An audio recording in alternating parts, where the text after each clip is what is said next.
पालकमंत्री प्रकाश आंबेडकर आज गडिंग्लज दौऱ्यावर आले होते। त्यांचं स्वागत प्रांताधिकारी एकनाथ काळबांडे, तहसीलदार ऋषिकेश शेळके, मुख्याधिकारी देवानंद ढेकळे यांच्यासह शिवसेना तालुका प्रमुख संजय संकपाळ, अशोक शिंदे यांच्यासह शिवसेनेच्या कार्यकर्त्यांनी मोठ्या उत्साहात केलं। त्यावेळी मंत्री आंबेडकर यांनी शिवसेनेच्या कार्यालयाला भेट दिली। तसेच येत्या काळात स्थानिक स्वराज्य संस्थांच्या निवडणुका लागणार आहेत। आपण या निवडणुकीसाठी महायुती म्हणूनच सामोरे जाणार आहोत। त्यामुळे सर्व कार्यकर्त्यांनी एकसंधपणे कार्यरत राहावे आणि महायुतीचा झेंडा सर्व स्थानिक स्वराज्य संस्थेवर फडकावावा असे आवाहन कार्यकर्त्यांना केले। यावेळी सत्यवार्ता न्यूजची बातचीत पालकमंत्री आंबेडकर यांनी केली। त्यावेळी सत्यवार्ता न्यूजने विचारलेल्या अनेक प्रश्नांची त्यांनी सडेतोड उत्तरे दिली। गडिंग्लजमध्ये कोल्हापूर जिल्ह्याचे पालकमंत्री तथा महाराष्ट्र राज्याचे आरोग्यमंत्री प्रकाश आंबेडकर साहेब आलेले आहेत। काही दिवसापूर्वी आंबेडकर साहेब गडिंग्लजमध्ये असं आंदोलन करण्यात आलं शिवसेना ठाकरे सेनेच्या वतीनं। पालकमंत्री हरवले आहेत, पालकमंत्री दिसत नाही।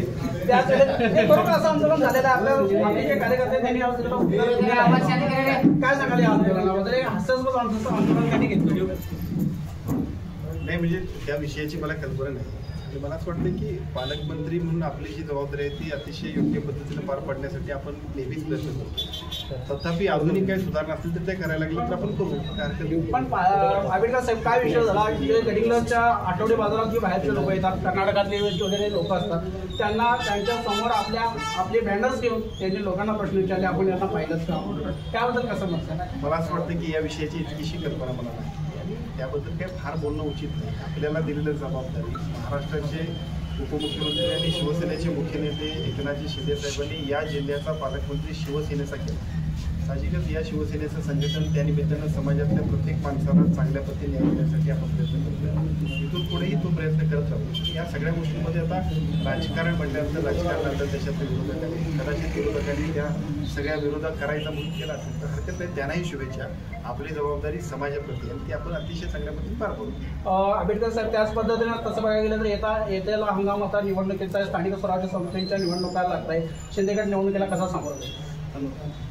महाराष्ट्रामध्ये महायुतीचं सरकार आहे। महायुतीच्या वतीनं संपूर्ण महाराष्ट्रामध्ये नगरपालिका, महानगरपालिका, जिल्हा परिषद, पंचायत समिती या सगळ्या निवडणुकांना ताकदीने, शक्तीने आणि एकत्रितपणाने लढण्याबद्दल तिन्ही नेतृत्वांची आमच्या सूचना आहेत आणि मला असं वाटतं की त्या नेतृत्वांच्या आदेशाप्रमाणे प्रत्येक तालुक्यामध्ये, प्रत्येक विभागामध्ये आमचे सर्व पदाधिकारी काम करत आहेत। योग्य संघटन, इतर मित्र पक्षांशी अतिशय चांगल्या पद्धतीचा समन्वय ठेवायचा आणि उद्याच्या निवडणुकांमध्ये सगळीकडे भगवा फडकवायचा असं आमच्या सगळ्यांचं उद्दिष्ट आहे। मला वाटतं त्याच्यामध्ये आम्ही यशस्वी। आंबेडकर साहेब त्याच पद्धतीनं गडिंग्लजमध्ये महाराष्ट्र शासनाचं उपजिल्हा रुग्णालय आहे, तिथेच म्हणजे पुरेशा डॉक्टर्स नाहीत, नर्सेस नाहीत, काय सांगतात?